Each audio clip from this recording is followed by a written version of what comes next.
Estamos en el mes de abril del 2014, el mes de la concientización sobre la cesárea. Primero que nada, agradezco tu tiempo, Violeta, predisposición y tus ganas de compartirnos tu experiencia. Y bueno, un poquito para entrar en el tema, la pregunta sería, ¿qué evoca en vos la palabra cesárea? Bueno, lo primero que evoca para mí la palabra cesárea es la cicatriz. O sea, claramente es como algo que va a quedar siempre en mi cuerpo, es como el paso de esa experiencia.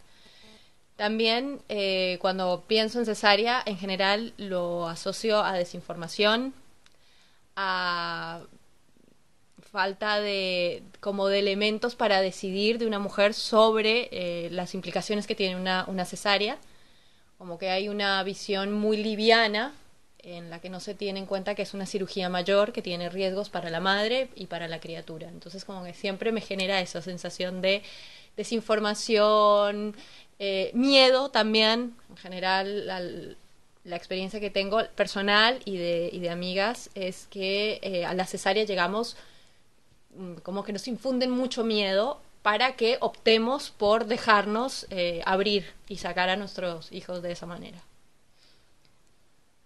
Cuando te la propusieron, ¿qué sensaciones o sentimientos despertaron en vos antes, durante y luego de la intervención? Mira, a mí realmente cuando me la propusieron en el momento fue con las siguientes palabras. Fue una cesárea porque había meconio, entonces el obstetra me plantea, me dice, podemos intentar un parto vaginal, pero hay un riesgo altísimo de que tu hija aspire meconio, broncoaspire y termine en neo entubada. Frente a ese panorama que me planteaba, claramente fue, no sé, si me tienes que abrir toda, sacármela por la boca, no me importa. Hay que hacer una cesárea, se hace. O sea, yo entré al quirófano con la sensación de que mi hija corría riesgo y que era la única opción. El momento de la cesárea para mí fue muy, muy fuerte porque me pusieron mucha más anestesia de la que tendrían que haberme puesto, con lo cual yo no sentía del cuello para abajo. La sensación realmente era que me iba a morir. O sea, mientras sacaron a la nena, obviamente no me la dejaron ver, bueno, como todo lo que tiene la cesárea, que te la sacan, la ponen, se supone que había riesgo, realmente Kiari nunca corrió riesgo, mi hija no corría riesgo, pero bueno, en ese momento yo lo sentí así, pero con tanta anestesia yo sentía que no me entraba el aire, con lo cual yo empecé a decir, me voy a morir, me voy a morir, me voy a morir, era la sensación de que acababa de traer a mi hija al mundo, que mi hija acababa de nacer y yo me iba a morir. Como que me iba yendo y decía, si cierro los ojos me voy a morir. Luego la recuperación inmediata también fue es como muy fuerte porque por la anestesia quedas temblando, la sensación de que no controlas tu cuerpo, como no controlas tu cuerpo, no te dejan al bebé. Entonces hay como una sensación de mucho vacío, de que hay algo maravilloso que acaba de pasar, que es el nacimiento de tu bebé, acaba de nacer tu hijo, pero sin embargo es como una sensación muy agridulce de un vacío enorme y sobre todo de una impotencia de no poder abrazarla, de no poder ir hacia ella, de no poder cuidarla. Entonces que es como un momento muy contradictorio. Y en ese transcurso había una enfermera, una neonatólogo, alguien que te dijo, tu bebé está así, lo preguntaste, El caso, ¿estás sola? digamos, claro, el caso con mi hija es un poco, digamos, son casos raros porque yo planifiqué un parto en casa con un obstetra que era como en donde yo estaba, en Colombia, era el único que hacía, que acompañaba en domicilio. Con lo cual, él es el que hace la cesárea y logra que mi compañero entre, no a la cesárea, sino al posoperatorio, digamos, ahí conmigo. Entonces, como que cuando yo ya salgo del quirófano, él viene con la nena y la ponen a la teta. Yo no tengo, por ejemplo, es muy fuerte porque es saber qué estaba pasando, pero yo no tengo conciencia corporal de ese primer contacto con mi hija porque estaba absolutamente anestesiada. Entonces, casi ni podía ver que estaba ahí, mucho menos sentir que estaba ahí. Él estuvo conmigo, entonces eso lo hacía, digamos, un poco más llevadero, pero todo lo que fue neo No, o sea, a Chiari, de hecho, la pasaron al lado mío, tengo mucho esa imagen de cuando se la llevan, y yo empecé a gritar que me la dejaran ver, que ahí el obstetra que me estaba, no sé, cosiendo, levanta la cabeza y dice, por favor, acérquensela a la madre, pero fue eso, fue como pasar porque se la tenían que llevar al papá, o sea, ni siquiera fue para llevársela a hacer controles, sino sencillamente para que el papá la conociera, no sé, una cosa así muy... eh, y estuvieron un rato con ellos, y ahí sí, cuando yo voy a la sala, entra mi compañero y entra con la nena. Pero no tuve mucha información ni de enfermeras, ni de neo, y también estaba muy drogada, o sea, no entendía nada de lo que estaba pasando. Y bueno, este obstetra entonces vos decís que es respetuoso. No, O no. Yo, lo conseguiste, claro, o sea, conseguiste a alguien que aceptó tu propuesta. yo lo que siento con respecto a él en concreto son como... En primer lugar, era la única persona que acompañaba partos domiciliarios en ese momento en Bogotá, que era donde nosotros estábamos. O sea, era él o él. Yo siento que yo elegí parir en casa desde un lugar muy inocente. Yo no me informé. Yo sencillamente di por hecho que como era casa, estaba todo bien. Como era él y se suponía que era respetuoso, estaba todo bien. Lo cual no fue real. O sea, hay información que el AMINO me dio. Él, en un momento, mientras estamos en casa, dice... me plantea que él considera que las contracciones están siendo muy fuertes y no hay suficiente desarrollo en la dilatación. Lo cierto es que para ese momento yo estaba de 7, más o menos como 7 centímetros de dilatación y llevaba 9 horas. Para una primeriza, digamos, estamos muy dentro del tiempo.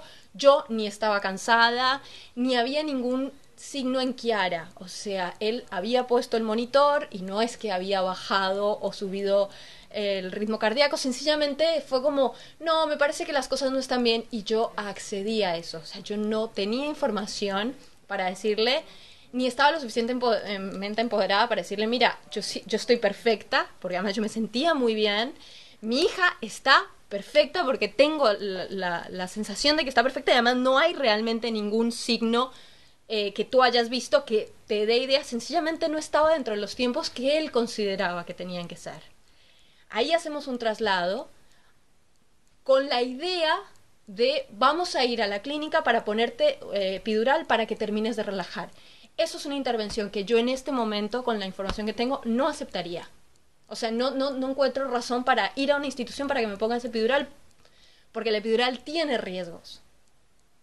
Que no fueron hablados. Que no fueron hablados. En las consultas te habló de riesgo de cesárea, riesgo de epidural. Nada. Y yo di por hecho que como era casa, estaba todo perfecto y no iba a pasar nada. O sea, era como un cuento muy rosa que no fue.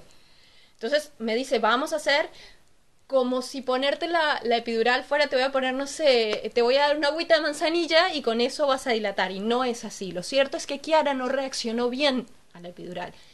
Y se estresó e hizo caca. O sea, porque el meconio era meconio nuevo, no había ningún signo de estrés fetal. De hecho, ella tiene un Apgar de 9-10, con lo cual no hay por dónde ver un sufrimiento fetal de ella, sino sencillamente una mala reacción a la epidural, seguramente más el combo salir de casa, bueno, digamos, todo el estrés que yo pude haber pasado con el salir de casa, entrar a una institución, que te sienten en una silla de ruedas, que te tienes que cambiar, que si te tienen que poner, bueno, como todo ese combo, más la epidural, hizo que Chiari no reaccionara bien a eso. Ahí es cuando me dice, bueno, hay que hacer la cesárea, con lo cual hay muchas cosas en las que él no me informó bien y no respetó ni los ritmos ni los tiempos de Chiara y míos. O sea, es realmente una cesárea innecesaria. Claro, porque realmente es muy escueto que te diga, mira, podemos probar el parto vaginal, pero hay riesgos, a que te diga, es meconio nuevo, las pulsaciones, los signos, vos estás bien todavía, podemos seguir probando. Estabas de 7 centímetros, o sea, no estabas, digamos, en un preparto. No. Y lo que te digo, llevaba tranquilamente 8 horas, 9 horas, no era mucho tiempo, y era primeriza, con lo cual estaba absolutamente dentro de los tiempos. Finalmente, él, cuando llegamos, pone la epidural y me dice, ay, ya estás de 10. Claro. Ahí rompe bolsa, o sea, digamos, también rompe la bolsa, y ahí es cuando sale el meconio. No había necesidad de romper la bolsa. Era como que había que hacer intervenciones justificando el uso de la clínica también, y que estaba ya en otro ámbito, no estaba en el ámbito más light o de la casa. Claro, igual no sé si en casa no hubiera también roto bolsa. O sea, a estas alturas yo no sé qué Puede intervenciones él realiza en casa, porque sí, la sensación es que es intervencionista. O sea que ir a parir en tu casa con un equipo, con un profesional, tampoco te garantiza que no te vas a romper la bolsa, o que no, que sus miedos no entren en juego para que te traslade a una clínica. Claro, sí, yo siento que hay como una idealización de, bueno, si es casa todo va a estar bien, si hay casa no hay violencia obstétrica, si hay casa no hay intervenciones innecesarias, y lo cierto es que no. En casa puede haber violencia obstétrica y en casa puede haber intervenciones que son innecesarias, y puede haber mucha, mucha falta de información o de decisiones informadas de la pareja en ese momento. Como que casa no te asegura que todo, en términos del equipo o del profesional que te acompaña, no significa que todo es respetado, fisiológico, no. O sea, siento que hay que averiguar, realmente informarte por tu cuenta, porque en el momento te puedes encontrar con que te hacen planteos o te hacen intervenciones. Por ejemplo, él también me hizo muchísimos tactos que a mí yo no los vivía mal. O sea, cuando él me tactaba era como, yo no quería que me tactaran, no quería eso, pero era como, bueno, toca que te tacten, o sea, hace parte del protocolo y hace parte, esto es así. Luego tengo información y digo, no, podría nunca haberme hecho un tacto y estaba todo bien, ¿no? Pero bueno, falta de información. Claro, lo de intervenir en el domicilio también tiene esa cuestión de que de repente no es lo mismo que te intervengan en el hospital o en la clínica o en la institución que te intervengan en tu casa. Sí. Porque en tu casa no tenés al otro lado del quirófano, y las intervenciones traen a muchas veces iatrogenia. Sí.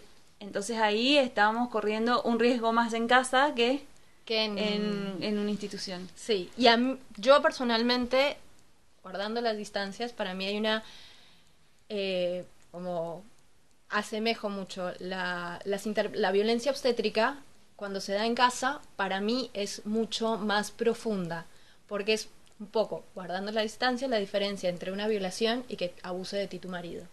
O sea, casa es intimidad. Yo te abrí la puerta, yo le abrí la puerta a ese profesional, lo dejé entrar, hizo parte, se arma un vínculo en general muy fuerte con las personas que te acompañan en casa. O sea, es alguien de la familia el que ejerce poder sobre ti, el que abusa sobre ti. Cuando es el hospital, ese que no conoces, no digo que no sea fuerte, es fuertísimo, se vive muy mal, pero de alguna manera no es el familiar, no es alguien familiar, no es alguien cercano, no es en la intimidad de tu casa, donde se supone que está el oasis, lo más o sea, como que está todo más resguardado. Entonces, de alguna manera, para mí es mucho más fuerte cuando digamos, tiene implicaciones distintas cuando la violencia obstétrica se ejerce en tu domicilio. Y bueno, la recuperación después de la anestesia, que ya me dijiste que te pegó muy fuerte, sí, te cayó muy mal. ¿Cómo fue la recuperación de esa cicatriz, de la herida emocional? A ver si por ahí vamos por esos caminos. A mí, por ejemplo, me llama mucho la atención cómo se banaliza la cesárea, como te dicen como, bueno, es un corte, no pasa nada, está todo bien. Lo cierto es que la recuperación no es fácil, es un postoperatorio, es una cirugía mayor. Entonces, físicamente no es liviano. Tienes un bebé del que ocuparte, que necesita de ti, y hay una sensación de no me puedo parar.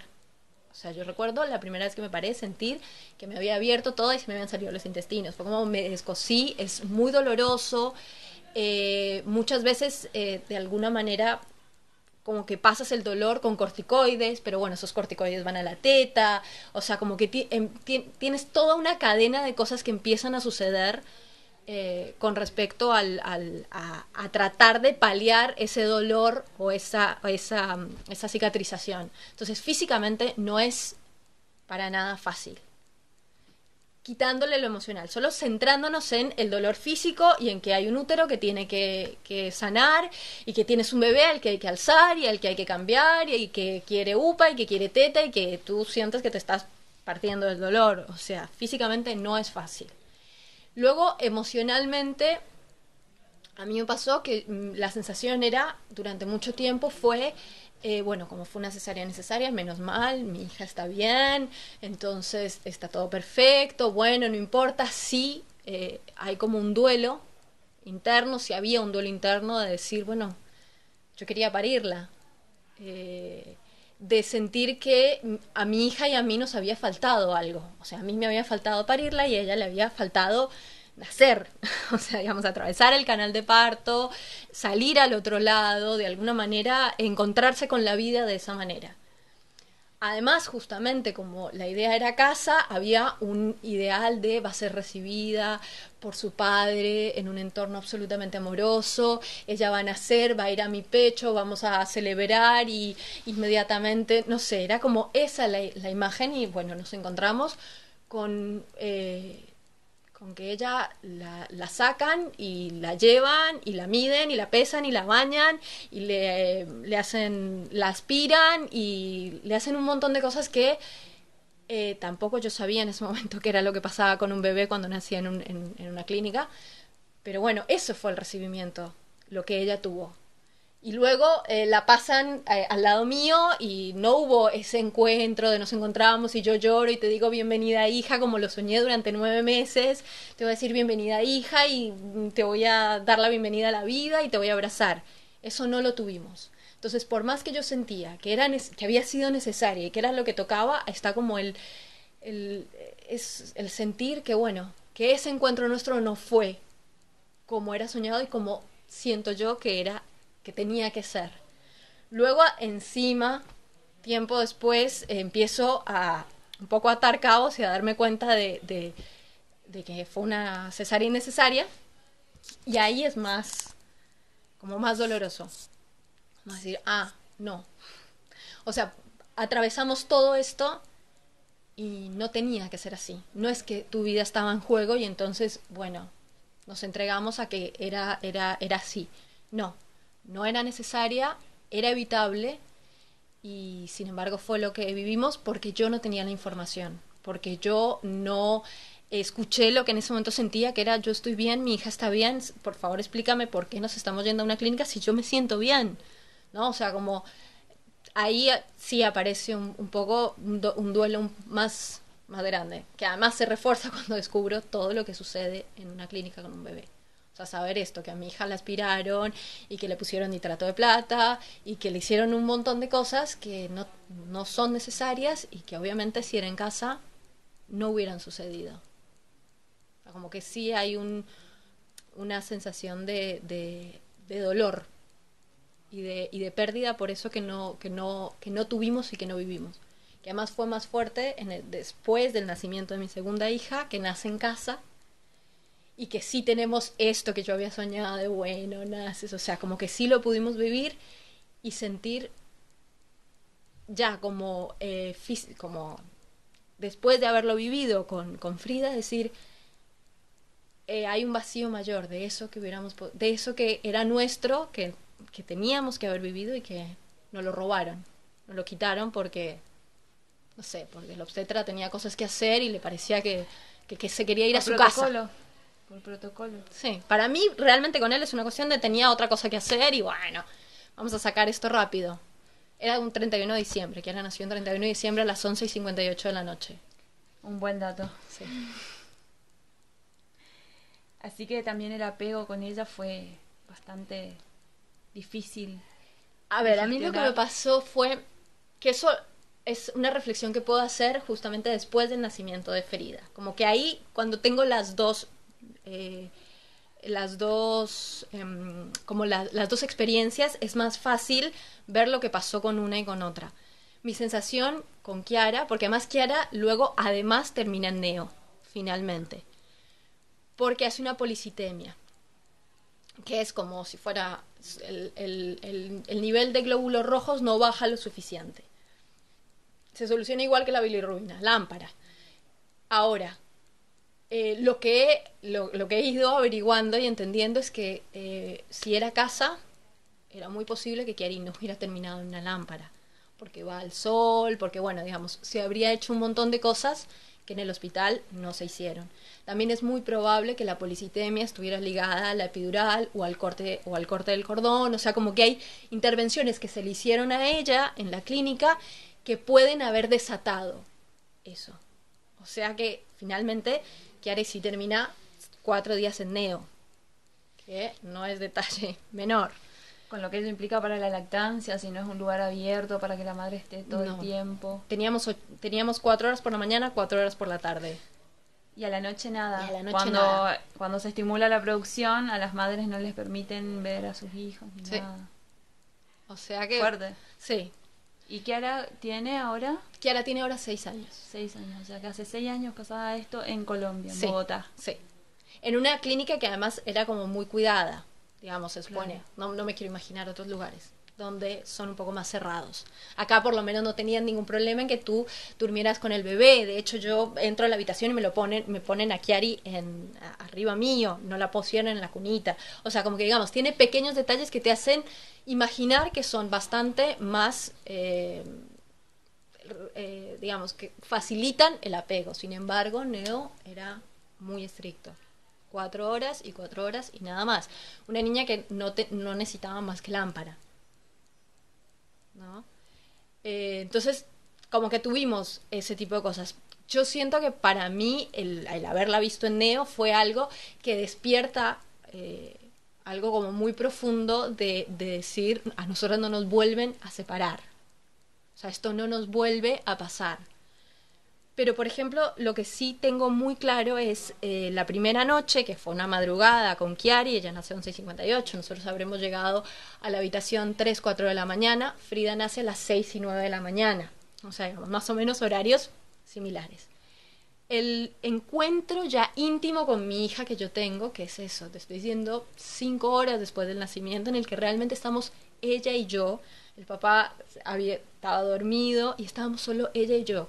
Tengo mucho la sensación de mirarla y de reconocerla, como esto de mirar y decir, es mi hija, y la veía hermosa, y la amaba. O sea, no pasa por el amor ni por lo que puedas sentir, sino es como, es algo para mí que se mueve a otro nivel. Sencillamente yo la miraba y la reconocía. Esta es mi hija. Mira, esta es su nariz, estos son sus ojos, y estaba emocionada y la amaba, y era fuerte el sentimiento, pero era de reconocer esa criatura que me ponían ahí.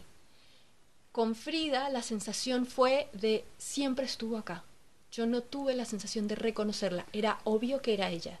Esa nariz, esos ojos, eso era ella. O sea, fue como con Chiari tuve que conocerme. O sea, sentarme y conocernos. Un poco hacer ese vínculo, decir, bueno, y fue un ejercicio en algún nivel racional. Decir, yo soy su mamá, ella es mi hija, y empezamos esta vida. Buscarle el parecido también. Sí, había algo eso, que yo, no sé, yo a veces lo miro como debe ser una cosa muy instintiva, como los mamíferos que huelen, y si les huele a ella es mío y ya está, y como que ni me lo planteo. Ahora, si huele a otro, no sé, no me lo des. O sea, como que había algo de tener que hacer ese ejercicio. Y no tiene que ver con el amor, o sea, digo, no es que no pasa porque a una la amo y a la otra no. El amor es infinito, pero hacer el ejercicio, decir, bueno, esta es mi hija, esta soy yo, nos conocemos, casi como si dijera mucho gusto, Chiara, soy tu mamá, bueno, empezamos la vida. Con Frida no hubo eso. Era como si nos conociéramos de toda la vida, era obvio que era ella así, yo la vi y era obvio que iba a ser así. O sea, como que hay algo químico que funciona distinto. O sea, claro, vos sabés que en una entrevista que hice anteriormente, la madre me contaba, me puse a contar los deditos, a ver si tenía todos, que esto, que lo otro. Y con esto que vos me estás diciendo, con la comparación, más allá con mi experiencia, que Jere fue parto vaginal, pero en institución, con episiotomía, con todas las intervenciones, con todo el protocolo, y Mía fue en casa, no hubo esa necesidad de mirarle nada. Es cierto, es como lo único que sentí fue su peso, hecho, digamos, ella hecha materia afuera en mi brazo, y mirarla, nada más, mirarla y hacer ese contacto ojos de miradas, y no había nada más, que no había enrosque, no había pensamiento, no había nada. Era fluir de una manera muy así, muy natural. sí. Es Es cierto. Claro, a mí es esa la sensación, o sea, como con Frida fue continuo. Claro, Ella salió de la, o sea, estaba en la panza, empezamos un trabajo de parto, nació, estás acá, es continuo. Y no, y siempre estuvo acá, o sea, es esa sensación de yo la miré y era obvio que era así, no me generó extrañeza nada de ella, o dije, ay, mira que los ojos, nada, era obvio que era así, eh, era la sensación de que siempre había estado, y como que era, o, no sé, es como, para mí funciona a un nivel muy primitivo, muy químico, muy de que funcionan las hormonas. O sea, claro. al no haber ninguna intervención de ninguna característica, entonces como que fluye sencillamente. Entonces es tu criatura, obviamente es tu criatura y ya está. No hay preguntas, no hay racionalización, no hay nada. Bueno, para ir cerrando, ¿qué le dirías a una mujer embarazada, a su familia, a la comunidad entera? Porque si hablamos de nacimiento, el nacimiento No sé, no es no es solo de de las la madres, sí. mamá, no es solo del padre, es un asunto de todos y de todas.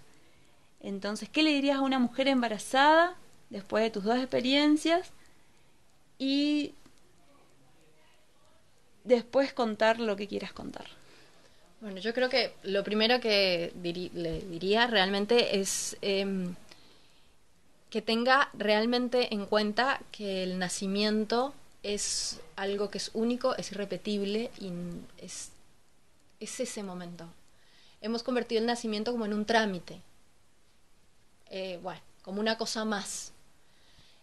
Voy y que nazca y voy a la clínica y bueno, y que hagan lo que tienen que hacer y yo pienso que hemos perdido la conciencia de que es un recibimiento y es el recibimiento a la vida y es la entrada de este ser al mundo. O sea, es como... No es lo mismo cuando uno llega por primera vez a algún lugar y te encuentras con que te reciben con felicidad, qué bueno que estás acá, y mira, y te muestro mi casa, y te recibo con algo que a ti te gusta, y te doy un abrazo. Así te recibo en mi casa con cara de no quiero que estés acá, y te digo, bueno, mira, fíjate, o te trato mal, no es lo mismo. O sea, y si no es lo mismo para uno adulto que puede racionalizar y decir, bueno, tal vez tenía un mal día, para una criatura hace una diferencia enorme como es recibida. Como no es el inicio, es el recibimiento. Entonces, si podemos realmente tomar conciencia de que le estamos dando la bienvenida a este mundo, a ese ser, le estamos mostrando cómo es el mundo, qué es lo que le espera, qué es, a dónde llegó, cuánto lo esperábamos, cuánto lo amábamos, creo que vamos a tomar un poco más de poder sobre el nacimiento de nuestros hijos. Y eso para mí, o sea, tener poder sobre el nacimiento implica tener información. El nacimiento y el parto es de la mujer y del niño. Es algo que nos concierne a nosotras. O sea, y obviamente al padre o a la pareja de esta mujer. Pero el nacimiento no es de los obstetras, no es de los médicos, no es de las clínicas. Es algo sobre lo que tenemos que decidir nosotras. Entonces, realmente tomarnos el tiempo de informarnos, de saber qué se hace, qué pasa, cuáles son las implicaciones si tomamos una elección u otra, si decidimos que sea en casa o en una institución, si decidimos que sea una cesárea, por lo que sea, o que sea un parto vaginal, no es lo mismo. Y creo que lo mejor que podemos hacer por nuestros hijos es tomar responsabilidades de ese momento. O sea, luego hay un montón de decisiones que nosotros tomamos por nuestros hijos y que son como evidentes que nos hacemos responsables porque decidimos que vaya a un colegio o otro. Bueno, es el nacimiento, es aún más importante que realmente nos tomemos el tiempo, si nos tomamos el tiempo para ir a 10 colegios, para ver cuál es el que es mejor, ¿cómo no tomarnos el tiempo de ir a 20 profesionales o a los que toque para realmente darle el mejor nacimiento posible a nuestros hijos? Y con lo que decías de qué se le diría como a la sociedad, para mí es eso, es que realmente tengamos en cuenta que el nacimiento de una vida es algo que nos compete a todos, no es un hecho íntimo, lo es, pero digo, no es un hecho que solamente le concierne a una familia o a una pareja. la forma como recibimos a los niños, la forma como los tratamos, como los incluimos, repercute en todos. Tiene implicaciones en toda una sociedad. O sea, el amor es algo que nos compete a todos. La bienvenida de un ser es algo que nos compete a todos, no solo a las madres. Muchas gracias, Violeta. A ti, muchas gracias.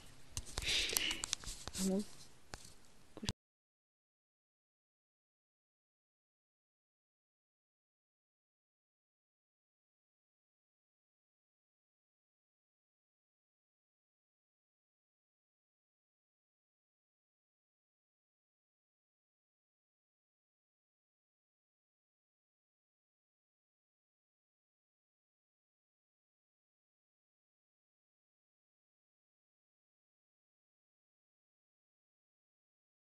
O sea, el amor es algo que nos compete a todos. La bienvenida de un ser es algo que nos compete a todos, no solo a las madres. Muchas gracias, Violeta. A ti, muchas gracias. Vamos.